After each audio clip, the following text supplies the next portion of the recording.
Hello dear students, welcome to Edumy platform. നമ്മൾ അങ്ങനെ unit 3ലേക്ക് എത്തിയിട്ടുണ്ട്. എക്കണോമിക് റിഫോം എന്ന് പറയുന്ന വളരെ ഇൻട്രസ്റ്റിംഗ് ആയിട്ടുള്ള ഒരു യൂണിറ്റാണ്. മുമ്പത്തെ യൂണിറ്റിനെ പോലെ ഒരുപാട് കോംപ്ലിക്കേറ്റഡ് ആയിട്ടുള്ള ഡാറ്റകളൊന്നും നമുക്കിവിടെ ഇല്ല. നമുക്ക് ഒരുപാട് നല്ല നല്ല ഒരു ഹിസ്റ്റോറിക്കൽ പേഴ്സ്പെക്റ്റീവിൽ നോക്കാവുന്ന ഒരു ഹിസ്റ്റോറിക്കൽ പേഴ്സ്പെക്റ്റീവിലൊക്കെ നമുക്ക് എന്ത് ചെയ്യാം നോക്കാവുന്ന ഒരു യൂണിറ്റാണ്.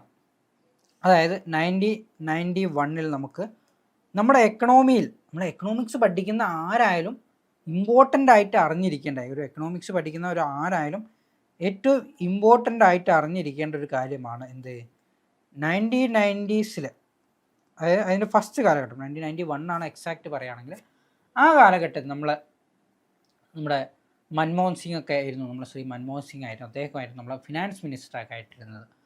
അപ്പം PV നരസിംഹറാവു ആയിരുന്നു നമ്മളെ പ്രൈം മിനിസ്റ്റർ ആയിരുന്നുള്ളത്. അപ്പം ആ കാലഘട്ടത്തിൽ ഒരു എക്കണോമിക് റിഫോംസ് നമ്മൾ കൊണ്ടുവന്നിരുന്നു. അത് നമ്മൾ വിളിക്കുന്ന പേരാണ് LPG, ലിബറലൈസേഷൻ, പ്രൈവറ്റൈസേഷൻ, ഗ്ലോബലൈസേഷൻ. നമ്മൾ ഇനി അങ്ങോട്ട് ഫുള്ള് ഡിസ്കസ് ചെയ്തതിനെ കുറിച്ചാണ്. അപ്പം ഈ LPGയെ കുറിച്ചാണ് നമുക്ക് എന്ത് ചെയ്യേണ്ടത്, ഇപ്പം ഡിസ്കസ് ചെയ്യേണ്ടത്. LPGയെ കുറിച്ചുള്ള എൻ്റെ യൂണിറ്റ് എന്തിനെ കുറിച്ചാണ്, LPGയെ കുറിച്ചാണ് നമ്മൾ ഡിസ്കസ് ചെയ്യാൻ പോകുന്നത്. അപ്പോൾ എല്ലാവരെയും നമ്മുടെ ഈ യൂണിറ്റ് 3 എന്ന് പറയുന്ന എക്കണോമിക് റിഫോം എന്ന് പറയുന്ന യൂണിറ്റിലേക്ക് എല്ലാവരും വെൽക്കം ചെയ്യുന്നു. അപ്പോൾ റെഡി ആയിരിക്കുക. നമുക്ക് ഏകദേശം ഒരു ഐഡിയ നിങ്ങൾക്ക് കിട്ടിയെന്ന് വിചാരിക്കുന്നു. നമുക്ക് നോക്കാം എന്തൊക്കെയാണ് നമ്മളെ പ്രധാനപ്പെട്ട ലേണിംഗ് ഔട്ട്കം. ഈ യൂണിറ്റിൽ നമ്മൾ ഡിസ്കസ് ചെയ്യുന്ന പോകുന്ന കാര്യങ്ങൾ എന്തൊക്കെയാണ്. Understand the economic crisis and impact on India.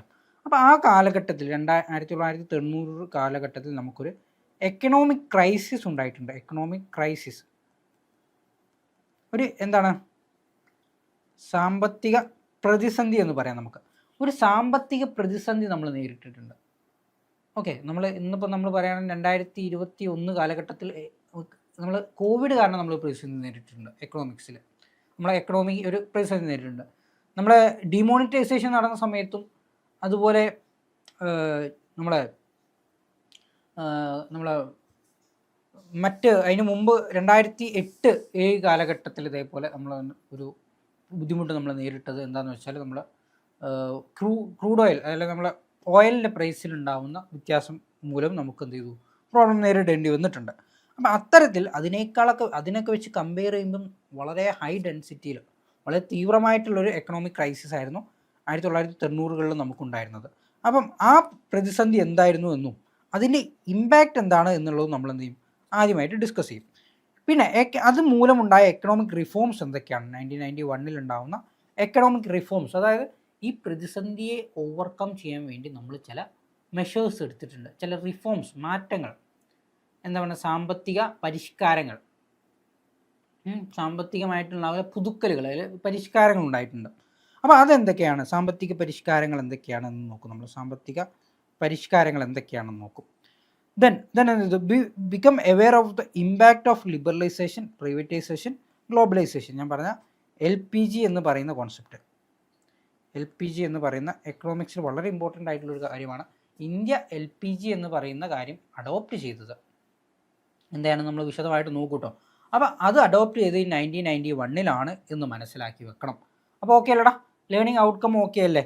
Okay, സാമ്പത്തിക പ്രതിസന്ധിയും അതിൻ്റെ പ്രഭാവങ്ങളും അതിൻ്റെ ഒരു ഇമ്പാക്റ്റ് എന്താണെന്ന് നോക്കും. നമ്മൾ 1991 മുതൽ നടപ്പിലാക്കിയ സാമ്പത്തിക പുതുക്കലുകൾ അഥവാ പരിഷ്കാരങ്ങൾ എന്ന് മനസ്സിലാക്കി വെക്കാം. പരിഷ്കാരങ്ങൾ തിരിച്ചറിയാൻ കഴിയും നമുക്ക്. ലിബറലൈസേഷൻ, പ്രൈവറ്റൈസേഷൻ, ഗ്ലോബലൈസേഷൻ തുടങ്ങിയ ഇതിൻ്റെ പ്രഭാവങ്ങൾ തിരിച്ചു. അപ്പോൾ ഈ ലിബറലൈസേഷനും പ്രൈവറ്റൈസേഷനൊക്കെ നമ്മൾ സ്വകാര്യവൽക്കരണം, സ്വകാര്യവൽക്കരണം, പിന്നെ ഗ്ലോബലൈസേഷൻ നമ്മൾ ആഗോളവൽക്കരണം എന്നിങ്ങനെയാണ് നമ്മൾ മലയാളത്തിൽ പറയാം. സോ നമുക്കൊരു സിറ്റുവേഷൻ എടുക്കാം. നമുക്ക് ഒരു ഹൈപ്പോത്തറ്റിക്കൽ സിറ്റുവേഷൻ നമ്മൾ എടുക്കുകയാണ്. അതാണ് സിനാരിയോ എന്ന് ഉദ്ദേശിച്ചത്. A large number of workers are employed in a major automobile factory. This factory support many local business. When a global demand for a car drops, the factory suffer financial loss. അതുപോലെ lay off workers lose income, spending increases, nearby business are affected and more economic decline. അതായത് ഇത്രയേ ഉള്ളൂ. നമ്മൾ പറഞ്ഞ situation ഇങ്ങനെ ഉള്ളൂ. ഒരു automobile ഫാക്ടറിയാണ്, ഒരുപാട് വർക്കേഴ്സ് ഉള്ള ഒരു ഓട്ടോമൊബൈൽ ഫാക്ടറിയാണ്. അപ്പം ഈ ഫാക്ടറി എന്ത് ചെയ്തു, ഒരു ലോക്കൽ ബിസിനസ്സുകളെയൊക്കെയാണ് സപ്പോർട്ട് ചെയ്യുന്നത്. പക്ഷേ ഗ്ലോബൽ ഡിമാൻഡ്, അതിൻ്റെ കാറിൻ്റെ ഗ്ലോബൽ ഡിമാൻഡ് എന്ത് ചെയ്തു? കുറഞ്ഞു. ചിന്തിക്കാം, ഒരു മാർക്കറ്റാണ്, ആ മാർക്കറ്റ് കാറാണ് നിർമ്മിക്കുന്നത്. ആ കാറ് നിർമ്മിച്ച് നമ്മളെന്ത് ചെയ്യുന്നു? വിദേശത്തേക്കും നമ്മളെ സ്വദേശത്തേക്കൊക്കെ ഇറക്കുമതിയും കയറ്റുമതിയൊക്കെ ചെയ്ത് നല്ല അടിപൊളിയായിട്ട് വർക്ക് നടന്നുകൊണ്ടിരിക്കുകയാണ്. ഇങ്ങനെ നടക്കുന്ന സാഹചര്യത്തിൽ പെട്ടെന്ന് ഗ്ലോബൽ ഡിമാൻഡ് അങ്ങോട്ട് ഇടിഞ്ഞു. അതിൻ്റെ മൂല്യം അങ്ങോട്ട് ഇടിഞ്ഞു. ആ കാറിൻ്റെയോ അല്ലെങ്കിൽ ആ കാർ ഇപ്പോൾ ഉദാഹരണത്തിന് ഇപ്പോൾ ഒരു പെട്രോൾ വെഹിക്കിൾ ആയിക്കോട്ടെ, ഡീസൽ വെഹിക്കിൾ ആയിക്കോട്ടെ. ഇപ്പോൾ ഡൽഹിയിലൊക്കെ ആണെങ്കിൽ ഡീസൽ വെഹിക്കിളിനൊക്കെ ഒരു പെർമിറ്റ് കിട്ടുന്നത് ഒരു നിശ്ചിത വർഷം കഴിഞ്ഞാൽ അതിന് പെർമിറ്റ് നഷ്ടമാകും. അപ്പോൾ പിന്നെ അതിന് വിലയില്ല. അപ്പോൾ അതേപോലെയൊക്കെ ചില പ്രൊഡക്റ്റുകൾ ഇപ്പോൾ ഇനി ഒരു കുറച്ചും കൂടി കാലം കഴിയുമ്പോൾ നമ്മൾ ഈ വെഹിക്കിൾസ് കൂടി വരും. സ്വാഭാവികമായിട്ടും ഇപ്പോഴത്തുള്ള പെട്രോൾ ഡീസൽ വെഹിക്കിൾസിന് എന്ത് ചെയ്യും? പ്രതിസന്ധി നേരിടും. അപ്പോൾ അത്തരത്തിലൊരു സാഹചര്യത്തിൽ ഇങ്ങനെ ഇങ്ങനെ മിനി ലോക്കൽ ബിസിനസ്സൊക്കെ സപ്പോർട്ട് ചെയ്യുന്ന ഒരു ഫാക്ടറിയാണ്. പക്ഷേ ഗ്ലോബൽ മാർക്കറ്റിൽ എന്ത് ചെയ്തു? അതിൻ്റെ ഡിമാൻഡ് ഡ്രോപ്സാണ്, അത് കുറഞ്ഞു. അങ്ങനെ വരുമ്പോൾ എന്ത് സംഭവിക്കും? ഫിനാൻഷ്യൽ ലോസുകൾ ഉണ്ടാകും. ആ കമ്പനിക്ക് ഫിനാൻഷ്യൽ ലോസുകൾ ഉണ്ടാകും. വർക്കേഴ്സിന് അവരുടെ ജോലി നഷ്ടപ്പെടും. അതുപോലെ വർക്കേഴ്സിന് അവരുടെ ഇൻകം നഷ്ടപ്പെടും. സ്പെൻഡിങ് ഇൻക്രീസ് ആവും. അതുപോലെ business are affected, more economic ഡിക്ലൈനുകൾ ഉണ്ടാവും. നോക്കുകയാണെങ്കിൽ ഒരുപാട് തൊഴിലാളികൾ ജോലി ചെയ്യുന്ന ഒരു വലിയ ഓട്ടോമൊബൈൽ ഫാക്ടറിയാണ് ഒരു ദേശത്തുണ്ടായിരുന്നത് സങ്കല്പിക്കാം. ആ ഒരു ഫാക്ടറി പ്രാദേശിക വ്യാപാരികൾക്ക് പിന്തുണ നൽകുന്നുണ്ട്. ആഗോളമായി വാഹനങ്ങൾക്കുള്ള ആവശ്യക്കുറവ് വന്നാൽ ആ ഫാക്ടറിക്ക് നഷ്ടം സംഭവിക്കും. തൊഴിലാളികളെ പിരിച്ചുവിടേണ്ടി വരും. തൊഴിലാളികളുടെ വരുമാനം നഷ്ടപ്പെടും. ചെലവ് കുറയും, അല്ലെങ്കിൽ ചെലവില്ലാതാവും. സമീപത്തെ വ്യാപാര ദുഷ്പ്രഭം അനുഭവിക്കുന്ന കൂടുതൽ സാമ്പത്തിക ഇടിവ് സംഭവിക്കും. അപ്പം അതിനെ തുടർന്ന് വരുമ്പോൾ എക്കണോമിയിൽ വലിയ പ്രോബ്ലംസ് ഉണ്ടാക്കും എന്നുള്ളതാണ്. ഓക്കെ, അപ്പോൾ ഇതെന്തിനൊക്കെ റിസൾട്ട് ഉണ്ടാക്കും? റൈസിങ് അൺഎംപ്ലോയ്മെൻറ്റ് ഉണ്ടാക്കും, rising high cost of living ഉണ്ടാക്കും, wide spread of economic instability. അപ്പം ഇങ്ങനെ നമ്മളിങ്ങനെ വലിയ കാര്യത്തിൽ ഇന്ത്യ ഇങ്ങനെ ഉണ്ട്. ഇന്ത്യയിൽ നമ്മൾ എന്ത് ചെയ്യുന്നു? ഇന്ത്യയിൽ ഇങ്ങനെ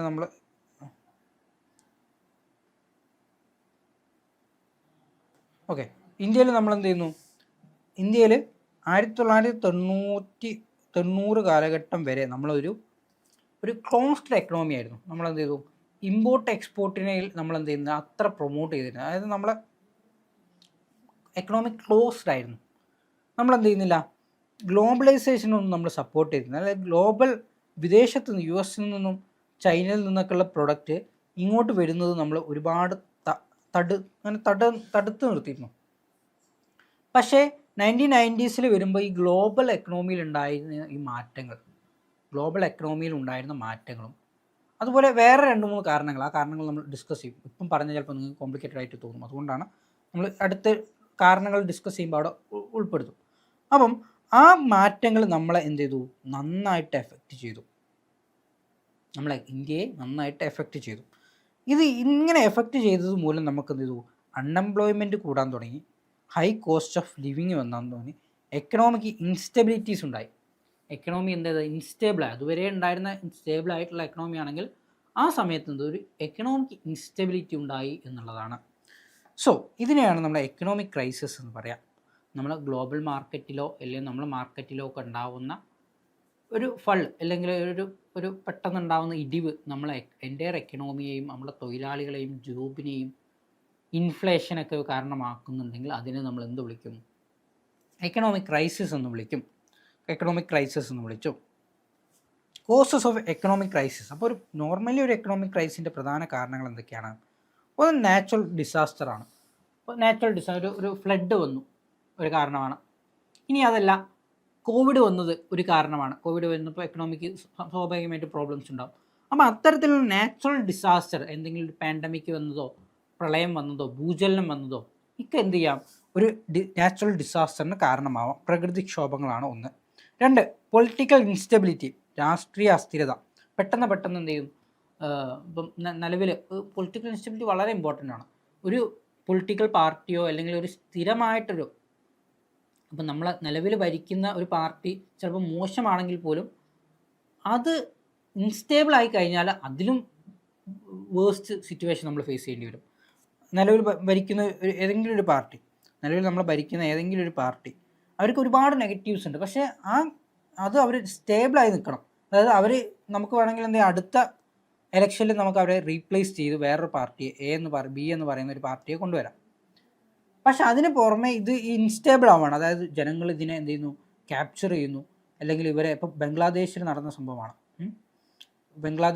സംഭവമാണ് എന്തത് അവിടുത്തെ റീസെൻ്റായിട്ട് നടന്നതാണ്. അവരത്തെ എന്ത് ചെയ്തു, അവിടെ പ്രൈം മിനിസ്റ്റർ അവരെല്ലാവരും എന്ത് ചെയ്തു, ക്യാപ്ചർ ചെയ്തു, അവരെ എന്ത് ചെയ്തു, ആക്രമിച്ചു. അങ്ങനെ അവർ നാട് വിടേണ്ടൊക്കെ സാഹചര്യം വന്നു. അപ്പം പൊളിറ്റിക്കൽ ഇൻസ്റ്റെബിലിറ്റീസ് വന്നാൽ അല്ലെ കണ്ടിന്യൂസ്ലി ഇങ്ങനെ എന്ത് ചെയ്യുക, ഗവൺമെൻറ് മാറിക്കൊണ്ടിരിക്കുക, ഗവൺമെൻറ്റിനെതിരെ ഒരുപാട് പ്രോബ്ലംസ് വരിക, ഗവൺമെൻറ്റിന് അങ്ങനത്തെ പ്രോബ്ലംസ് ഒക്കെ വരുമ്പോൾ എന്ത് ചെയ്യും, നമ്മളെ എക്കണോമി അത് നന്നായിട്ട് ബാധിക്കും. ഓക്കെ, ഗ്ലോബൽ ഇവൻറ്റ്സ് അഥവാ നമ്മളെന്ത് ചെയ്യുക, ആഗോള തരത്തിലുണ്ടാകുന്ന സംഭവങ്ങൾ, ക്രൂഡ് ഓയിലിൻ്റെ വില മാറ്റം വരിക, റഷ്യ ഉക്രൈൻ വാർ വന്നപ്പോൾ സ്വർണ്ണ വില കൂടി, ചില പ്രൊഡക്റ്റിന് മാറ്റം വന്നു, എന്നാലും നമ്മൾ ഒരുപാട് മാനേജ് ചെയ്തു.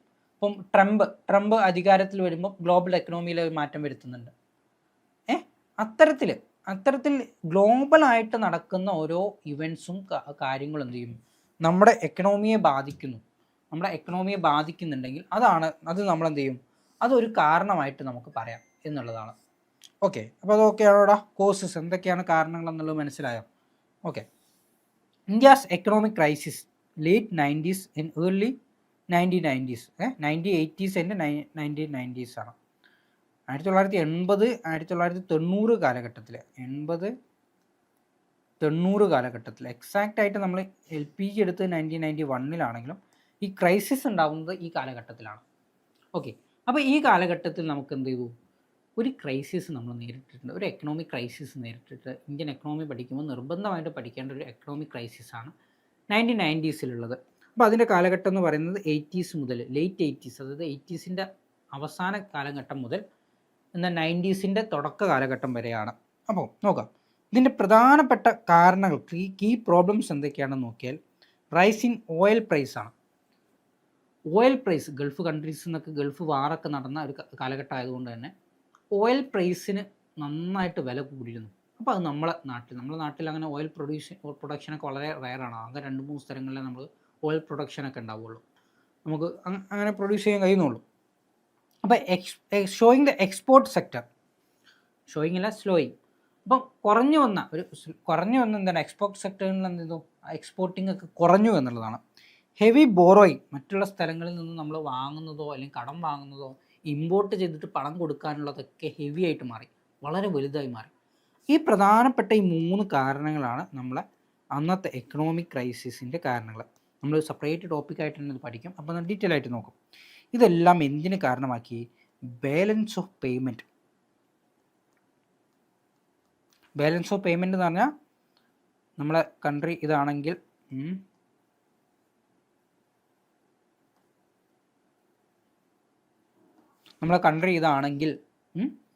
ഇവിടേക്ക് വരുന്ന സാധനങ്ങൾ, ഇമ്പോർട്ട് ചെയ്യുന്ന സാധനങ്ങൾ വളരെ കൂടുതലും നമ്മൾ ഇവിടുന്ന് എക്സ്പോർട്ട് ചെയ്യുന്ന സാധനങ്ങൾ വളരെ കുറവുമാകുമ്പോൾ ഇവിടെ ഉണ്ടാവുന്ന ആ ഒരു ഡിഫറൻസാണ് ബാലൻസ് ഓഫ് പേയ്മെൻറ്റ് എന്ന് പറയുന്നത്. നമ്മൾ പുറത്തുനിന്ന് നമ്മൾ ഒരുപാട് ഇമ്പോർട്ട് ചെയ്യുന്നു, പക്ഷെ നമ്മൾ ഇവിടുന്ന് കയറ്റുമതി നമ്മൾ പുറത്തേക്ക് കയറ്റുമതി ചെയ്യുന്നത് വളരെ കുറവാണെങ്കിൽ എന്ത് ചെയ്യും, അവിടെ ഒരു ബാലൻസ് ഓഫ് പേയ്മെൻറ്റ് എന്ന് പറഞ്ഞൊരു ക്രൈസിസ് ഉണ്ടാവും. വിശദമായിട്ട് നമ്മൾ നോക്കും.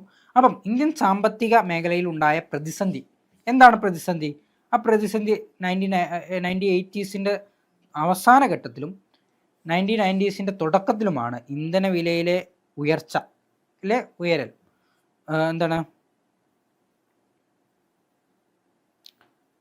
കയറ്റുമതി മേഖലയിലെ കുറവ്, കയറ്റുമതിയിലെ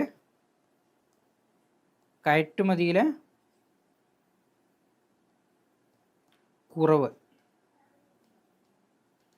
വലിയ കടം എടുത്തത്, അതായത് നമ്മൾ മറ്റ് സ്ഥലങ്ങളിൽ നിന്ന് കടം വാങ്ങിയത്, മറ്റ് കൺട്രീസ് ആവാം, ചിലപ്പോൾ ഒരു കൺട്രീസ് ആവാം, അല്ലെങ്കിൽ വേൾഡ് ഓർഗനൈസേഷൻസ് ആവാം, ഈ WTO ഒക്കെ പോലുള്ള സ്ഥാപനങ്ങൾ, UN ഒക്കെ പോലുള്ള സ്ഥാപനങ്ങളിലാവാം. അപ്പോൾ ഇവിടെ നിന്നൊക്കെ കടം എടുത്ത് കൂടി വന്നു. ഇതെല്ലാം എന്ത് ചെയ്തു, ഒരു ബാലൻസ് ഓഫ് പേയ്മെൻറ്റ് എന്ന് പറയുന്ന ക്രൈസിസിലേക്ക് എത്തിച്ചു. Reason to the crisis, government of India sought help from the IMF. Reasons അല്ല, റെസ്പോൺസ് എന്തൊക്കെയാണ് റെസ്പോൺസ്? IMF നിന്ന് നമ്മൾ കടമെടുത്തു, ഇംപ്ലിമെൻ്റ് റിഫോംസ് ടു എന്താണ് സ്റ്റെബിലൈസ്ഡ് എക്കണോമി. ഏതൊക്കെയാണ് ഈ റിഫോംസ്? LPG എന്ന് പറയുന്നതാണ് നമ്മളെ റിഫോം. അപ്പോൾ ഇതിൻ്റെ റെസ്പോൺസ് അല്ലെങ്കിൽ നമ്മളെടുത്ത മെഷേഴ്സ്, നമ്മളെടുത്ത നടപടികൾ, എന്തൊക്കെ നടപടികൾ അല്ലെങ്കിൽ ഇതിന് നമ്മൾ എങ്ങനെ റിയാക്ട് ചെയ്തു എന്ന് ചോദിച്ചാൽ നമ്മൾ ഷോർട്ടിൽ നമ്മൾ ഇപ്പം നോക്കിക്കൊണ്ടിരിക്കുന്ന പ്രീ റിക്വസൈറ്റ്സ് ആണ്. അതായത് നമ്മൾ എൻ്റെ യൂണിറ്റിൽ നമ്മൾ ഡിസ്കസ് ചെയ്യാൻ പോകുന്ന കാര്യങ്ങൾ വളരെ ഷോർട്ടാക്കി പറഞ്ഞതാണ്. എന്താണ് കാരണമെന്ന് പറഞ്ഞു. ഇനി അതിൻ്റെ എന്താണ് അതിനടുത്ത മെഷേഴ്സ് നമ്മൾ എങ്ങനെയാണ് റിയാക്ട് ചെയ്തത് എന്നുള്ളത് നമ്മൾ നോക്കി. ഇനി നോക്കൂ, എന്താണ് ഇന്ത്യൻ സർക്കാർ അന്താരാഷ്ട്ര നാണയനിധിയിൽ നിന്ന് സഹായം തേടി, IMF നിന്ന് കടമെടുത്തു. ഇനി നമ്മൾ റിഫോംസ്, പുതുക്കലുകൾ അല്ലെങ്കിൽ പരിഷ്കാരങ്ങളൊക്കെ നമ്മൾ എന്ത് ചെയ്തു? കാര്യങ്ങളൊക്കെ നമ്മൾ നടത്തി. പരിഷ്കാരങ്ങളൊക്കെ നമ്മൾ എന്ത് ചെയ്ത് നടത്തി എന്നുള്ളതാണ്. സ്റ്റെബിലൈസ് ചെയ്യാൻ വേണ്ടി പരിഷ്കാരങ്ങളൊക്കെ നടത്തി. ഇതിൻ്റെ ആഫ്റ്റർ മെത്തായിട്ട്, അതിൻ്റെ ഒരു തുടർച്ചയായിട്ട് എന്ത് നടന്നു? Such crisis may require long recovery period. അപ്പോൾ ഇങ്ങനൊരു എക്കണോമിക് ക്രൈസിസ് ഉണ്ടാകുമ്പോൾ സ്വാഭാവികമായിട്ടും ഒരു നീണ്ട പുനരുദ്ധാരണ കാലം, അതായത് 1990 ഒരു 10 ഇയറൊക്കെ നമ്മൾ അതിന് എന്ത് ചെയ്തു? ഓവർകം ചെയ്യാൻ വേണ്ടി നമ്മൾ എടുത്തു എന്നുള്ളതാണ്. How they can also lead to major economic transformation and reforms. അപ്പോൾ അങ്ങനെ എന്തൊരു നീണ്ട കാലത്തേക്കുള്ള ഒരു എക്കണോമിക് റിഫോംസും ട്രാൻസ്ഫോർമേഷനിൽ മാറ്റങ്ങളൊക്കെ നമുക്കുണ്ടായി. പ്രധാനപ്പെട്ട സാമ്പത്തിക മാറ്റങ്ങൾക്കും പരിഷ്കാരങ്ങൾക്കും ഒരു വാതിൽ തുറക്കലായി, ഒരു ഓപ്പണായി നമുക്ക് ഇത് മാറി എന്നുള്ളതാണ്. അപ്പോൾ ഇതുവരെ ഡിസ്കസ് ചെയ്തതാണ് നമ്മൾ എക്കണോമിക് ക്രൈസിസിൻ്റെ ഒരു ഇൻട്രൊഡക്ഷൻ പാർട്ട് എന്നുള്ളത്. ഇനി നമുക്ക് നോക്കാനുള്ളത് നമ്മൾ ആദ്യ ടോപ്പിക്കിലേക്ക് എല്ലാവരും വെൽക്കം ചെയ്യുന്നു. ആദ്യ ടോപ്പിക് ഏതാണ്? എക്കണോമിക് ക്രൈസിസ് ഓഫ് 1991 എന്ന് പറയുന്ന നമ്മളെ ഈ യൂണിറ്റിൽ ആദ്യ ടോപ്പിക്കിലേക്കാണ്. അപ്പോൾ നിങ്ങൾക്ക് ഏകദേശം ഒരു ഐഡിയ കിട്ടിയിട്ടുണ്ട്. അങ്ങനെയെങ്കിൽ 1991 ക്രൈസിസിലേക്ക് നമുക്ക് പോവാം. So economic crisis of 1991 was period of severe economic troubles of ഇന്ത്യയെ വെച്ച് നോക്കുമ്പോൾ വളരെ സിവിയർ ആയിട്ടുള്ള, വളരെ ഗുരുതരമായിട്ടുള്ള, വേണം ഇങ്ങനെയൊക്കെ ചെയ്താൽ ഗുരുതരമായിട്ടുള്ള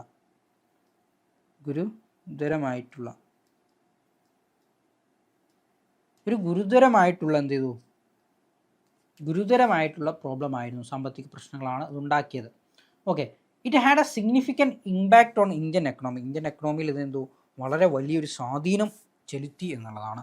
ഇതിൻ്റെ മെയിൻ കാരണം എന്ന് പറയുന്നത് BOP എന്നതാണ്, ബാലൻസ് ഓഫ് പേയ്മെൻ്റ് ആണ്. BOP വളരെ ഇമ്പോർട്ടൻ്റ് ആണ്. ഇതിൽ ഈ യൂണിറ്റിൽ ഒരു കീ ടേം ഉണ്ടെങ്കിൽ ആ ഫസ്റ്റ് കീ ടേം എന്ന് പറഞ്ഞാൽ BOP, ദെൻ LPG, അങ്ങനെയുള്ള കീ ടേംസ് ആണ്. അപ്പോൾ BOP എന്താണെന്ന് മനസ്സിലാക്കി വെക്കണം. BOP എന്താണെന്ന് മനസ്സിലാക്കിയോ? The crisis was mainly due to the sharp increase in import and decline of in export. ഞാൻ നേരത്തെ പറഞ്ഞല്ലോ, ഇമ്പോർട്ട് മറ്റ് രാജ്യങ്ങളിൽ നിന്ന് നമ്മൾ എന്ത് ചെയ്യുന്നു? മറ്റ് രാജ്യങ്ങളിൽ നിന്ന് നമ്മളെ രാജ്യത്തേക്ക് വരുന്ന ഇമ്പോർട്ട് അതിൽ ഷാർപ്പായിട്ട് ഇൻക്രീസ് വരുന്നു. അതേസമയം എക്സ്പോർട്ടിൽ എന്ത് ചെയ്തു? ഡിക്ലൈനിങ് നന്നായിട്ട് കുറഞ്ഞു. അതിനെ നമ്മൾ എന്ത് പറയാം? ഈ ബാലൻസ് ഓഫ് പേയ്മെൻറ്റ് എന്ന് പറയാം.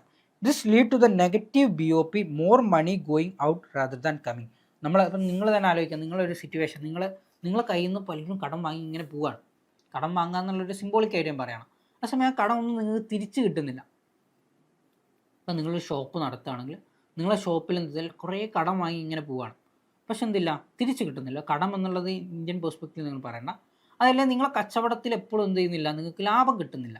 ആ ഒരു സിറ്റുവേഷൻ ആലോചിച്ചു. അതേപോലെ ഇന്ത്യയെ സംബന്ധിച്ചിടത്തോളം ഇന്ത്യക്ക് എന്ത് ചെയ്യുന്നത്? എക്സ്പോർട്ട് നടത്തിയാലാണ് ലാഭം കിട്ടുന്നത്. മറ്റൊരു കൺട്രിയിൽ നിന്ന് നമ്മൾ എന്ത് ചെയ്യുന്നു? നമ്മളൊരു കൺട്രിയിലോട്ട് നമ്മൾ എന്ത് ചെയ്യുന്നു? ഇങ്ങോട്ട് വരുമ്പോൾ സ്വാഭാവികമായിട്ട് ആ ലാഭം, ആ പ്രോഫിറ്റ് ആർക്കായിരിക്കും പോവുക?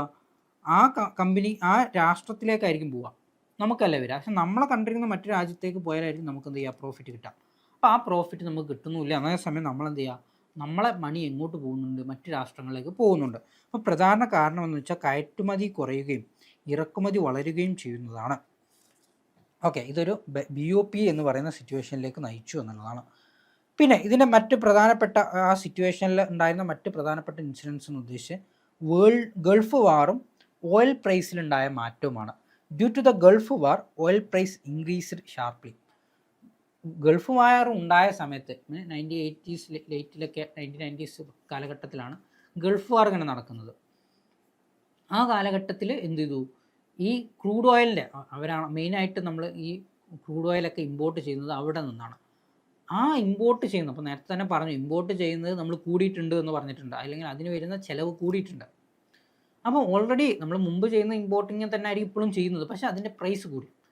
ക്രൂഡ് ഓയിലിൻ്റെ പ്രൈസ് കൂടിയതോടുകൂടി എന്ത് ചെയ്തു, ഇമ്പോർട്ട് ചെയ്യാനുള്ള പണം കൂടി എന്നുള്ളതാണ്. India is heavily depended on imported oils.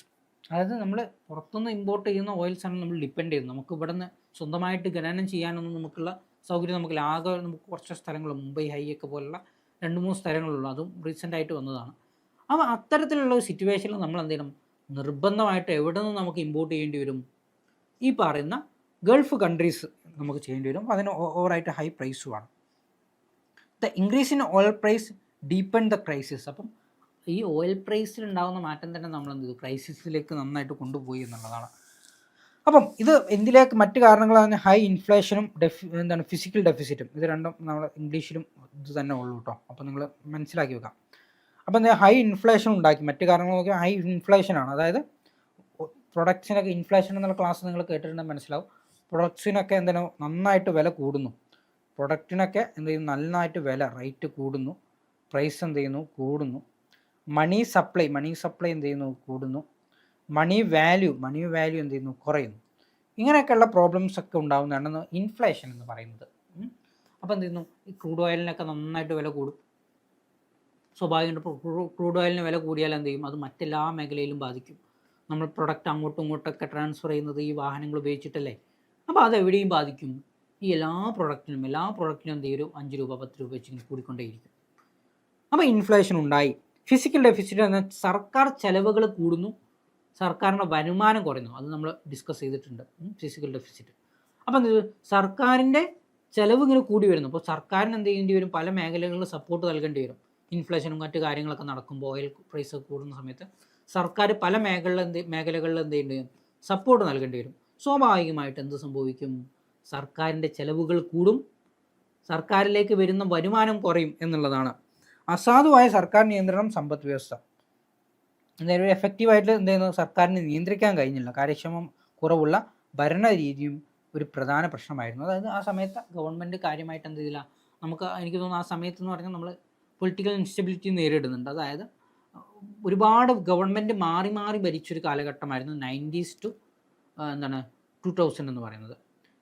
അതായത് ഏകദേശം 6-7 പേരൊക്കെ മാറി ഭരിച്ചൊരു കാലം. അതായത് ഒരുപാട് പ്രൈം മിനിസ്റ്റേഴ്സ് വന്നതും അങ്ങനെ ഒരു കാലഘട്ടമായിരുന്നു ഈ പറയുന്ന കാലഘട്ടം. എനിക്ക് തോന്നുന്നു അതിന് തൊട്ട് മുമ്പ് എന്ന് പറയുന്നത് നമ്മൾ രാജീവ് ഗാന്ധിയാണ്.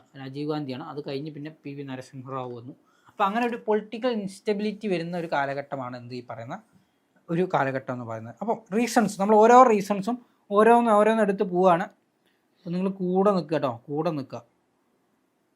കൂടെ നിന്നിട്ട് നമുക്ക് എന്ത് ചെയ്യാം, ഓരോ റീസൺ 1991 ഇനി നിങ്ങൾ എക്സാമിലേക്ക് എന്താണ് ഏറ്റവും ഇമ്പോർട്ടൻ്റ് ചോദിച്ചാൽ ഇത് തന്നെയാണ് ഇമ്പോർട്ടൻ്റ്, വെരി ഇമ്പോർട്ടൻ്റ് ആണ്. എന്തൊക്കെയാണ്, 2 രീതിയിൽ ചോദിക്കാം. ഒന്ന്, ഈ പറയുന്ന എക്കണോമിക് ക്രൈസിസ് 1991 എക്കണോമിക് ക്രൈസിസിൻ്റെ പ്രധാനപ്പെട്ട കാരണങ്ങൾ എന്താണ്, ബാക്ക്ഗ്രൗണ്ട് എന്താണ് എന്ന് ചോദിച്ച് ഡയറക്റ്റ് ചിലപ്പം ചോദിക്കും, ഡയറക്റ്റ് ഒരു ക്വസ്റ്റ്യൻ ചോദിക്കാം. ഇനി അതല്ലെങ്കിൽ എങ്ങനെ ചോദിക്കാം, എക്കണോമിക് ക്രൈസിസ് 1991 എക്കണോമിക് ക്രൈസിസിനെ കുറിച്ച് ഡീറ്റെയിൽ ആയിട്ടൊരു എസ്സേ എഴുതാനോ അല്ലെങ്കിൽ ഷോർട്ട് നോട്ട് തയ്യാറാക്കാനോ എലിസിഡേറ്റ് എന്നുള്ള രീതിയിൽ ചോദിച്ചാലും നമുക്ക് എന്ത് ചെയ്യാം, എക്കണോമിക് ക്രൈസിസ് ഇന്ന കാലഘട്ടത്തിലാണ്, ഇന്ന കാരണങ്ങളാണ് ഉണ്ടായത്, ഇതിൻ്റെ ഇന്ന മെഷേഴ്സ് നമ്മളെടുത്തു, ഇതിൻ്റെ റിസൾട്ട് ഇന്നതായിരുന്നു എന്ന രീതിയിൽ എഴുതുമ്പം അവിടെ റീസൺസ്, കോസസ്, അല്ലെങ്കിൽ കാരണങ്ങൾ ആണ് നമ്മൾ ഇനി ഡിസ്കസ് ചെയ്യാൻ പോകുന്നത്. അപ്പോൾ കോസസ് അല്ലെങ്കിൽ കാരണങ്ങളാണ് ഇപ്പോൾ നമ്മൾ ഡിസ്കസ് ചെയ്യാൻ പോകുന്നത്. വളരെ ഇമ്പോർട്ടൻ്റ് ആണ്, എക്സാം ഓറിയൻറ്റഡ് ആയിട്ട് നോക്കുമ്പോൾ വളരെ ഇമ്പോർട്ടൻ്റ് ആണ്. ഓക്കെ, അപ്പോൾ 1991 ക്രൈസിസ് എല്ലാ ക്വസ്റ്റ്യൻ പേപ്പറിലും വരാൻ സാധ്യതയുണ്ട്. ഒരു ക്വസ്റ്റ്യനെങ്കിലും എവിടെയെങ്കിലുമൊക്കെ നിങ്ങൾക്ക് കാണാം.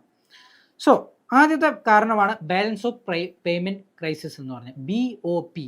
അത് BO എന്ന് പറയുന്നത് എന്താണ്, ഒരു സ്മോൾ ലെറ്ററാണ്, ഇത്രേ ഉള്ളൂ. Main cause of 1991 crisis, India was importing more than it's exporting. India എന്ത് ചെയ്തു, എക്സ്പോർട്ട് ചെയ്യുന്നതിനേക്കാൾ കൂടുതലായിട്ട് ഇമ്പോർട്ട് ചെയ്തു. അതും എന്താണ് ഇമ്പോർട്ട് ചെയ്യുന്നത്, ഈ ഓയിലൊക്കെ ഇമ്പോർട്ട് ചെയ്യുമ്പോൾ അതിന് കൂടുതൽ പ്രൈസ് കൊടുക്കണം. So foreign exchange reserve were rapidly declining. അപ്പോൾ എന്ത് ചെയ്യുന്നു, ഇങ്ങനെ ഇമ്പോർട്ട് ചെയ്യണമെങ്കിൽ നമ്മൾ എന്ത് ചെയ്യുന്നു, അവരുടെ കറൻസി നമുക്ക് എന്ത് ചെയ്യണം, അവർക്ക് നൽകേണ്ടതായിട്ടുണ്ട്. അതായത് വിദേശത്തു നിന്ന് ഒരു കൺട്രിയിൽ നമ്മൾ ഇമ്പോർട്ട് ചെയ്യുമ്പോൾ അവരുടേതായ ഒരു കറൻസി നമ്മളെ കൈവശം വെച്ചിട്ട് അത് അവർക്ക് നൽകേണ്ടതായിട്ടുള്ള സിറ്റുവേഷൻ വരും. അപ്പോൾ സ്വാഭാവികമായിട്ടും എന്ത് ചെയ്തു, ഫോറിൻ എക്സ്ചേഞ്ച് റിസർവ് നമ്മളെ കയ്യിലുള്ള മറ്റ് വിദേശ കൺട്രിയുടെ കറൻസി എന്നുള്ളത് കുറഞ്ഞു വന്നു എന്നുള്ളതാണ്. ഇതിന് പ്രധാനപ്പെട്ട കാരണം high cost of crude oil import and ഫൾ in export. ഈ രണ്ട് കാരണങ്ങളാണ്. എന്ത് ചെയ്തു, നമ്മളെ ഗൾഫ് കൺട്രിയിൽ ഉണ്ടാകുന്ന വാറ് കാരണമായി നമ്മൾ എന്ത് ചെയ്തു, ഓയിലിൻ്റെ പ്രൈസ് കൂടുന്നു. അപ്പോൾ ആ ഓയിൽ ഇമ്പോർട്ട് ചെയ്യുമ്പോൾ അതിൻ്റേതായ എമൗണ്ട് കൊടുക്കണം. നമ്മൾ എക്സ്പോർട്ട് പാടെ അങ്ങോട്ട് കുറഞ്ഞു, അല്ലെങ്കിൽ മൊത്തമായിട്ട് അങ്ങോട്ട് ഫൾ ചെയ്തു, അല്ലെങ്കിൽ കുറഞ്ഞു എന്നുള്ളതാണ്. അപ്പോൾ ഈ രണ്ട് കാരണങ്ങളാണ്. ബാലൻസ് ഓഫ് പേയ്മെൻറ്റ് എന്ന് പറഞ്ഞു 99 ഏറ്റവും പ്രധാനപ്പെട്ട കാരണമാണിതെന്ന് പറയുന്നു. ഇറക്കുമതിയിലും കയറ്റുമതിയിലും ഉണ്ടാകുന്ന വ്യത്യാസമാണ്. ഇറക്കുമതി കൂടുകയും കയറ്റുമതി കുറയുകയും ചെയ്യുന്നു. വിദേശ നാണയ ശേഖരം വേഗത്തിൽ കുറഞ്ഞു, നമ്മുടെ കയ്യിലുള്ള വിദേശ നാണയ ശേഖരം കുറഞ്ഞു എന്നുള്ളതാണ്. ക്രൂഡ് ഓയിൽ ഇറക്കുമതിയും ഉയർന്ന ചെലവും, കയറ്റുമതി കുറഞ്ഞു. ഇതൊക്കെയാണ് പ്രധാനപ്പെട്ട കാരണം. അടുത്ത കാരണം പിടിച്ചപ്പോൾ ഒന്നാമത്തെ കാരണം കിട്ടി. രണ്ടാമത്തെ കാരണത്തിലേക്ക് പോവുകയാണ് നമ്മൾ. രണ്ടാമത്തെ കാരണം എന്താണ്? High inflation. ഇൻഫ്ലേഷൻ എന്താണെന്ന് നമുക്കറിയാം. ഇൻഫ്ലേഷൻ എങ്ങനെ സംഭവിക്കുന്നു, അതിനുള്ള റെമഡിയൽസ് എന്തൊക്കെയാണെന്നൊക്കെ നമ്മൾ പഠിച്ചതാണ്. അപ്പം ഹൈ ഇൻഫ്ലേഷൻ എന്ന് പറയുമ്പോൾ ഇന്ത്യയിൽ നേരിട്ട് മറ്റൊരു ഇൻഫ്ലേഷനാണ്. എന്ന് വെച്ച് നമ്മൾ മുമ്പ് ഡിസ്കസ് ചെയ്തപ്പോൾ 100%ലേക്കൊന്നും പോയിട്ടില്ല കേട്ടോ. അതിൻ്റെ താഴെ വരുന്നൊരു സംഖ്യയായിരുന്നു അത്. നമ്മൾ അന്ന് തന്നെ എക്സാമ്പിൾസ് നോക്കിയപ്പോൾ ഇവിടെ പറഞ്ഞിട്ടുണ്ട്. അപ്പോൾ ഹൈ ഇൻഫ്ലേഷൻ നോക്കുമ്പോൾ continuous rise in the price of ഗുഡ്സിൻ്റെ ഒക്കെ എന്ത് ചെയ്യും, പ്രൈസ് നന്നായിട്ട് കൂടി. Fuelled by large government subsidies, high taxes, government fixing the prices for many essential goods. അപ്പോൾ എന്ത് ചെയ്തു, ഗവൺമെൻറ് പല കാര്യങ്ങൾക്കും ലാർജ് സബ്സിഡീസ് നൽകി. ചിലതൊക്കെ പ്രൈസ് കൂടി നമുക്ക് തീരെ കിട്ടാതാകുമ്പോൾ, അത് വളരെ എസെൻഷ്യൽ ആയിട്ടുള്ള കാര്യങ്ങളൊക്കെ ആകുമ്പോൾ തീരെ കിട്ടാകുമ്പോൾ ബുദ്ധിമുട്ടാവില്ലേ. അപ്പോൾ ഗവൺമെൻറ് സബ്സിഡീസ് എടുത്തു. ഹൈ ടാക്സസ്, ചിലതിനൊക്കെ ഹൈ ടാക്സസും എടുത്തു. Government fixing the price of many essential goods. ഇപ്പോൾ നമ്മൾ ഫുഡ് പോലുള്ള കാര്യങ്ങൾ, അരി അല്ലെങ്കിൽ ഗോതമ്പ്, അങ്ങനെയൊക്കെ തുടങ്ങിയ ചില എസെൻഷ്യൽ ഗുഡ്സിന്, എസെൻഷ്യൽ ആയിട്ടുള്ള കാര്യങ്ങൾക്കൊക്കെ എന്ത് ചെയ്തു, നമ്മൾ എന്ത് ചെയ്തു, ഒരു ഫിക്സ്ഡ് പ്രൈസ് അവിടെ നിശ്ചയിച്ചു എന്നുള്ളതാണ്. The growth of black market. ഇപ്പോൾ ഇത് എന്തിനൊക്കെ കാരണമാക്കി? ബ്ലാക്ക് മാർക്കറ്റ്, കരിഞ്ചന്ത, പൂഴ്ത്തിവെപ്പൊക്കെ നടത്തിയിട്ട് എന്ത് ചെയ്യും, ഒരു കരിഞ്ചന്ത എന്താ നിങ്ങൾക്ക് മനസ്സിലായിട്ടുണ്ടാവും എന്ന് വിചാരിക്കുന്നു. അതായത് നമ്മൾ ഒഫീഷ്യൽ മാർക്കറ്റിൽ നിന്ന് മാറി എന്ത് ചെയ്തു, അവർ സാധനങ്ങൾ മാറ്റി വെച്ചിട്ട് എന്ത് ചെയ്തു, കരിഞ്ചന്തയായിട്ട്, അതായത് വില കൂട്ടി വിൽക്കുക. ഓക്കെ, പ്രൊഡക്റ്റ് പൂഴ്ത്തിയൊക്കെ വെച്ചിട്ട് കരിഞ്ചന്തയിൽ വിൽക്കുക. റൈസ് ഓഫ് ഇൻഫ്ലേഷൻ, പിന്നെ അതെന്ത് ചെയ്യും, വീണ്ടും ഇൻഫ്ലേഷനിലേക്ക് നയിച്ചു എന്നുള്ളതാണ്. വിലക്കയറ്റമുണ്ടാകുന്നു. വിലക്കയറ്റത്തിൻ്റെ അധികമായിട്ട് സബ്സിഡികൾ നൽകി നമ്മൾ ഉയർന്ന നികുതികൾ പിരിച്ചെടുത്തു. അത്യാവശ്യ വസ്തുക്കൾക്ക് സർക്കാർ വില നിശ്ചയിച്ചു. കള്ളവിപണി, കരിഞ്ചന്തകൾ ഉണ്ടായി. വിലക്കയറ്റം വീണ്ടും വർദ്ധിച്ചു എന്നുള്ളതാണ്. ഓക്കെ ആണോടാ? ഓക്കെ ആണോ? ഇപ്പോൾ രണ്ടാമത്തെ കാരണം കിട്ടി. ഒന്നാമത്തെ കാരണവും കിട്ടി, രണ്ടാമത്തെ കാരണവും കിട്ടി. ഹൈ ഫിസിക്കൽ ഡെഫിസിറ്റ്, നമ്മൾ തുടക്കത്തിൽ പറഞ്ഞ കാരണങ്ങൾക്ക് തന്നെ ഡീറ്റെയിൽ ആയിട്ട് നോക്കുന്നു എന്നുള്ളതാണ് കേട്ടോ. Government had A huge gap between income and expenses. ഇപ്പോൾ ഗവൺമെൻറ് എന്ത് ചെയ്തു, ഇൻകം എക്സ്പെൻസും തമ്മിൽ നന്നായിട്ട് മാറ്റം വന്നു. അതിന് പ്രധാനപ്പെട്ട കാരണം എന്താണ്? High borrowing to fund the subsidies and welfare programmes. അപ്പോൾ ഗവൺമെൻറ് എന്ത് ചെയ്തു, മറ്റ് മേഖലയിൽ നിന്ന്, മറ്റ് സോഴ്സിൽ നിന്ന് അല്ലെങ്കിൽ പുറത്തുനിന്നൊക്കെ എന്ത് ചെയ്തു, പണം കടമെടുത്തിട്ട് എന്ത് ചെയ്തു, സബ്സിഡീസ് നൽകി. ദെൻ വെൽഫെയർ ആക്ടിവിറ്റീസ് ഒക്കെ നൽകി. അപ്പോൾ ഇതിനൊക്കെ നൽകുമ്പം ഗവൺമെൻറ്റിൻ്റെ ചെലവ് കൂടുകയാണ്. Okay, to lead the public ഡെപ്റ്റ് ഈസ് ബിക്കമിങ് ദ അൺസസ്റ്റൈനബിൾ. അപ്പോൾ എന്ത് ചെയ്തു, പബ്ലിക് ഡെപ്റ്റ് എന്താണെന്ന് നമ്മൾ പഠിച്ചു കഴിഞ്ഞതാണ്. അപ്പോൾ പബ്ലിക് ഡെപ്റ്റ് നിങ്ങൾക്ക് അറിയാവുന്നതാണ്. സ്വാഭാവികമായിട്ട് നമ്മൾ പല ഏരിയകളിൽ നിന്ന് പണം കടമെടുത്തിട്ട് കാര്യങ്ങൾ ചെയ്യുമ്പോൾ സ്വാഭാവികമായിട്ടും എന്ത് ചെയ്തു, നമ്മൾ പ്രതിസന്ധിയിലോട്ട് മുന്നോട്ട് പോയി, അല്ലെങ്കിൽ പ്രതിസന്ധിയിലേക്ക് എത്തി കേട്ടോ. ഇത് ഉയർന്ന ധനനയം എന്നൊക്കെ രീതിയിൽ പറയാം. ഹൈ ഫിസിക്കൽ ഡെഫിസിറ്റ് എന്ന് നോക്കാം. ഇപ്പോൾ സർക്കാരിൻ്റെ വരുമാനവും ചെലവും തമ്മിലുണ്ടായ വ്യത്യാസമാണ്. സബ്സിഡീസ് നൽകിയതും ക്ഷേമപ്രവർത്തനങ്ങൾ നൽകിയതുമാണ് പ്രധാന കാരണം. അതും ഇങ്ങനെ കടം വാങ്ങിയിട്ടാണ് ഇതൊക്കെ ചെയ്തത്. ഓക്കെ, ഇനി അടുത്ത നാലാമത്തെ, ഇപ്പം 3 പറഞ്ഞു കേട്ടോ. ഫിസിക്കൽ ഡെഫിസിറ്റ് പറഞ്ഞു, BOP പറഞ്ഞു, ദെൻ ഇൻഫ്ലേഷൻ പറഞ്ഞു. നാലാമത്തെ ഇൻഎഫിഷ്യൻറ്റ് ഗവൺമെൻറ് കൺട്രോൾഡ് എക്കണോമി. ഗവൺമെൻറ്റിൻ്റെ കൺട്രോൾ അത്ര എഫിഷ്യൻ്റ് ആയിരുന്നില്ല എന്നുള്ളതാണ്. The economy was over regulated by the government. Economy നന്നായിട്ട് ഗവൺമെൻറ് റെഗുലേറ്റ് ചെയ്തത് വളരെ പ്രോബ്ലം ആയിരുന്നു. Many industries were reserved for the public sectors. അതായത് ഒട്ടുമിക്ക ഇൻഡസ്ട്രീസും, ഇപ്പം നമ്മളെ ഏവിയേഷൻ, മൈനിങ്, പിന്നെ അങ്ങനെ ഒരുപാട് മേഖലകൾ, അങ്ങനെ ഒരുപാട് മേഖലകൾ ആരെ കയ്യിലായിരുന്നു? ആരെ മാത്രം കയ്യിലായിരുന്നു? ഗവൺമെൻറ്റിൻ്റെ കയ്യിലായിരുന്നു. ഗവൺമെൻറ് മാത്രമായിരുന്നു ആ ഇൻഡസ്ട്രീസ് റിസർവ് ചെയ്തിരുന്നു. അതായത് പ്രൈവറ്റ് ആളുകൾക്ക് വന്നിട്ട് അവിടെ ചെയ്യാൻ സാധിക്കാത്ത രീതിയിൽ. അപ്പോൾ ആ കാലഘട്ടത്തിലൊക്കെയാണ് നമ്മൾ മാരുതി ഇങ്ങോട്ട് പോകുന്നത്. സുസുക്കിയുമായിട്ട് മാരുതി ഒരു ഗവൺമെൻറ് കമ്പനി ആയിരുന്ന മാരുതി എങ്ങോട്ട് പോയി? ഒരു പ്രൈവറ്റ് കമ്പനിയുമായിട്ട് മെർജ് ചെയ്തു. പിന്നെ പൂർണ്ണമായിട്ട് അത് പ്രൈവറ്റായിട്ട് മാറി എന്നുള്ളതാണ്. അപ്പോൾ സ്വാഭാവികമായിട്ട് അങ്ങനെയാണ് അതിൻ്റെ ഒരു സ്റ്റോറി വരുന്നത്. അപ്പം അത്തരത്തിൽ ഗവൺമെൻറ് ആയിരുന്നു പല മേഖലകളിലും ഗവൺമെൻറ് ആയിരുന്നു വർക്ക് ചെയ്തിരുന്നത്. അപ്പോൾ സ്വാഭാവികമായിട്ടും ഗവൺമെൻറ് വർക്ക് ചെയ്യുമ്പോൾ അവിടെ എന്ത് സംഭവിക്കും?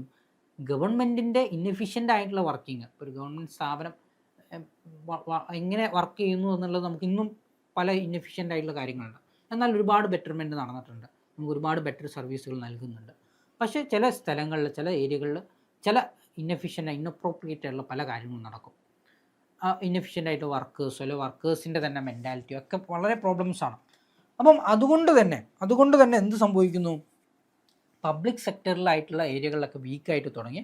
അപ്പോൾ ആ ഓവറായിട്ടുള്ള റെഗുലേഷൻ എന്ത് ചെയ്തു? നമുക്ക് വളരെ ബുദ്ധിമുട്ടുണ്ടാക്കി എന്നുള്ളതാണ്. ഈ പ്രോബ്ലം ലാക്ക് ഓഫ് കോമ്പറ്റീഷൻ, അപ്പോൾ ഒരു കോമ്പറ്റീഷന് കുറവുണ്ടായി, ഇന്നെഫിഷ്യൻസി, കറപ്ഷൻ, അഴിമതികൾ, സ്റ്റാഗ്നൻ എക്കണോമിക് ഗ്രോത്തുകളൊക്കെ ഉണ്ടാക്കി. അപ്പോൾ ഗവൺമെൻറ് ഈ മേഖലയിലൊക്കെ വർക്ക് ചെയ്യുന്നു, പ്രൈവറ്റ് ആളുകൾ അവിടെ വർക്ക് ചെയ്യുന്നില്ല, ഗവൺമെൻറ്റിൻ്റെ ഇന്നെഫിഷ്യൻസി ഉണ്ട്, കോമ്പറ്റീഷൻ ഇല്ല. അപ്പോൾ നിങ്ങൾ ആലോചിച്ച് നോക്കൂ, നിങ്ങൾ തന്നെ ആലോചിച്ചു, ഒരു പ്രൈവറ്റ് സെക്ടറാണ് ഇവിടെ. ഇപ്പോൾ നമ്മൾ രണ്ട് ഉദാഹരണങ്ങൾ എടുക്കാം. ഇവിടെ രണ്ട് സ്ഥലങ്ങളാണ്. ഇവിടെ ഗവൺമെൻറ് ഒൺലി ആയിട്ട് വർക്ക് ചെയ്യുന്ന ഒരു സ്റ്റേറ്റാണ്, ഒരു രാജ്യമാണ്. ഇവിടെ ഗവൺമെൻറ് പ്ലസ് പ്രൈവറ്റ് ആയിട്ടുള്ള കമ്പനികളുണ്ട്. ഇവിടെ നമ്മളൊരു മാരുതി എന്ന് പറയുന്ന ഒരു കാറ് മാത്രമേ ഉള്ളൂ. ഈ രാജ്യത്ത് മാരുതി എന്ന് പറയുന്ന ഒരു കാറ് മാത്രമേ ഉള്ളൂ. ഇവിടെ ഫോർഡ്, മാരുതി, സുസുക്കി, ഒരു കമ്പനി പറയടാ, മഹേന്ദ്ര, ടാറ്റ, ഇങ്ങനെയൊക്കെയുള്ള എല്ലാ കമ്പനികളുണ്ട്. അതായത് ഇവിടെ കോമ്പറ്റീഷൻ ഉണ്ട്, ഇവിടെ കോമ്പറ്റീഷൻ ഇല്ല. ഇവിടെ ഈ ഒറ്റൊരു കമ്പനി ഇറക്കുന്ന കാറ് എല്ലാവരും യൂസ് ചെയ്യണം. ആ കാറിന് എന്താ പറയുക, ഒരു അപ്ഡേഷനും ചിലപ്പോൾ വരുത്തുന്നുമില്ല അവർ. കാരണം എന്താണ്? ഇറക്കുന്ന കാർ തന്നെ ആയിരിക്കും എല്ലാവരും വാങ്ങേണ്ടി വരിക. എല്ലാവരും നിർബന്ധമായിട്ട് ആ കാറായിരിക്കും വാങ്ങുന്നത്. കാറ് വാങ്ങാൻ ആഗ്രഹിക്കുന്നോ അവൻ്റെ മുന്നിൽ ഒരു മാരുതി മാത്രമേ ഉണ്ടാവുള്ളൂ. അതായത് ഈ 1980s വരെയുള്ള 1980s കാലഘട്ടത്തിൽ ഇന്ത്യയുടെ സാഹചര്യമാണ്. അതിനുശേഷം നമ്മൾ എന്ത് ചെയ്തു? 1991 ഇങ്ങോട്ട് പിന്നെ വരുന്ന കാലഘട്ടമാണ്. ഇവിടെ കോമ്പറ്റീഷൻ ഉണ്ട്. ഫോർഡ് ഒരു പുതിയതായിട്ടൊരു കാർ ഇറക്കി, ഒരു പുതിയ സംവിധാനം, ഓട്ടോ പാർക്കിംഗ് സിസ്റ്റം വന്നു. മഹേന്ദ്ര അടുത്ത മോഡലിൽ കൊണ്ടുവരും. ടാറ്റ അടുത്ത മോഡലിൽ കൊണ്ടുവരും. അവർക്ക് 5 സ്റ്റാർ റേറ്റിംഗ് ഉള്ള സെക്യൂരിറ്റി സിസ്റ്റം ഉണ്ടായിരിക്കും, സേഫ്റ്റി സിസ്റ്റം ഉണ്ടായിരിക്കും, എയർ ബാഗ് കൊണ്ടുവരും. അങ്ങനെ പുതിയ അപ്ഡേഷൻസ് വരുത്തി കോമ്പറ്റീഷൻ കൂടും. മൊബൈൽ ഫോൺ എടുക്കുക, നിങ്ങൾ മുമ്പ് എല്ലാവരുടെ കയ്യിലൊരു നോക്കിയ മാത്രമായിരുന്നു. ഇപ്പോൾ അതിങ്ങനെ മാറി നമ്മൾ ഏറ്റവും നല്ല, ഇപ്പോൾ നമ്മൾ ട്രെൻഡിങ്ങിൽ നിൽക്കുന്ന ഫോൺ ആയിരിക്കില്ല, തൊട്ടടുത്ത ഒരു മാസം ചിലപ്പം വേറൊരു കമ്പനി അതിലും ബെറ്റർ ആയിട്ട് നല്ല ഫീച്ചറിൽ വില കുറച്ചൊരു അടുത്ത ഫോൺ ഇറക്കും. നമ്മൾ ചിലപ്പോൾ ആ കമ്പനി ആയിരിക്കും ട്രസ്റ്റ് ചെയ്യുക, അല്ലേ? അപ്പോൾ അത്തരത്തിൽ എന്ത് ചെയ്യും? ഇതിങ്ങനെ കോമ്പറ്റീഷൻ കൂടിക്കൊണ്ടിരിക്കും. അപ്പോൾ ലാക്ക് ഓഫ് കോമ്പറ്റീഷൻ. മുമ്പ് എന്തായിരുന്നു? കോമ്പറ്റീഷൻ ഇല്ലായിരുന്നു, ഇന്നെഫിഷ്യൻ്റ് ആയിരുന്നു. ഇത് കറപ്ഷൻസ് ഉണ്ടായിരുന്നു. ഗവൺമെൻറ് സ്ഥാപനങ്ങളാകുമ്പോൾ അവിടെ കറപ്ഷൻസ് ഉണ്ടാവും. ഓക്കെ, പ്രൈവറ്റിലാകുമ്പോൾ ഈ കറപ്ഷൻസ് എന്നുള്ള സാധനം അവിടെ ഉണ്ടാവില്ല. നിങ്ങൾ പ്രൈവറ്റ് കമ്പനികളെ നോക്കുക, അവർ കസ്റ്റമേഴ്സിൽ നിന്ന് അവരെന്ത് ചെയ്യില്ല, ഈ പറയുന്ന പോലെ ബ്രൈബ് ഒന്നും വാങ്ങാൻ അവർ നിൽക്കില്ല, കാരണം പ്രൈവറ്റ് ആണ്. അപ്പോൾ അവിടെ എന്ത് ചെയ്യും? അതിനൊക്കെ സ്ട്രിക്റ്റായിട്ട് കൺട്രോളും കാര്യങ്ങളൊക്കെ ചെയ്യും. സ്റ്റാഗ്നൻ്റ് ആയിട്ടുള്ള എക്കണോമിക് ഗ്രോത്ത് വളരെ സ്റ്റാഗ്നൻ്റ് ആണ് എന്നുള്ളതാണ്. എന്താണ് പറയുന്നത്? ലാക്ക് ഓഫ് കോമ്പറ്റീഷൻ എന്ന് വെച്ചാൽ മത്സരം. ഇവിടെ എന്ത് ചെയ്യില്ല, മത്സരമില്ല എന്നുള്ളതാണ്. മത്സരം ഇവിടെ ഉണ്ടാവില്ല എന്നുള്ളതാണ്, മത്സരത്തിൻ്റെ അഭാവം. അതുപോലെ എന്ത് ചെയ്തു? ഇന്നെഫിഷ്യൻസി, അഴിമതി എടുക്കുക. ഓക്കെ, ഇന്നെഫിഷ്യൻസി, കാര്യക്ഷമത കുറവ്, അങ്ങനെയുള്ള കാര്യങ്ങളൊക്കെ നോക്കുക. സാമ്പത്തിക വളർച്ച നില വളരെ ചെറുതായിരുന്നു. അപ്പോൾ ഇതൊക്കെയാണ് പ്രധാനപ്പെട്ട കാര്യങ്ങൾ എന്ന് നോക്കാം. ഇനി ഇതിൻ്റെയൊക്കെ കോൺസിക്വൻസ് എന്താണ്? ഹൈ ഇൻഫ്ലേഷനാണ് ഉണ്ടാക്കിയത്, ഹൈ അൺഎംപ്ലോയ്മെൻറ്റ് ഉണ്ടാക്കി, ഷാർപ്പ് ഡിക്ലൈൻ ഇൻ എക്കണോമിക് ഗ്രോത്തിൽ നല്ല രീതിയിൽ ഡിക്ലൈൻ സംഭവിച്ചു എന്നുള്ള. അപ്പോൾ ഇതിൻ്റെ നാലാമത്തെ കോൺസിക്വൻസ് ആണ് ഇതിൻ്റെ ഉണ്ടായ എന്തൊക്കെ പ്രതിസന്ധികളാണ് ഇതിൻ്റെ ഫലമായിട്ടുണ്ടായത്. വിലക്കയറ്റമുണ്ടായി, തൊഴിലില്ലായ്മ ഉണ്ടായി, സാമ്പത്തിക വളർച്ച തീവ്രമായിട്ട് ഇടിഞ്ഞു എന്നുള്ളതാണ്. സോ അത്രയാണ് നമുക്ക് ഈ ക്ലാസ്സിൽ നമുക്ക് എന്തൊക്കെയാണ് കാരണങ്ങൾ, എന്തൊക്കെയാണ് നമ്മളെ 1991 എക്കണോമിക് ക്രൈസിസിനുണ്ടായ കാരണങ്ങൾ. വളരെ ഇമ്പോർട്ടൻ്റ് ആട്ടോ, വളരെ ഇമ്പോർട്ടൻ്റ് ആണ്, അത്രയ്ക്ക് ഇമ്പോർട്ടൻ്റ് ആണ്. എക്കണോമിക് ക്രൈസിസിനുണ്ടായ പ്രധാന കാരണങ്ങൾ എന്താണെന്നുള്ളത് ചോദ്യം വരും. അപ്പം മാനത്തേക്ക് നോക്കിയിരിക്കരുത്, സോറി കേട്ടോ. അപ്പം എന്തായിരുന്നു റീസൺസ്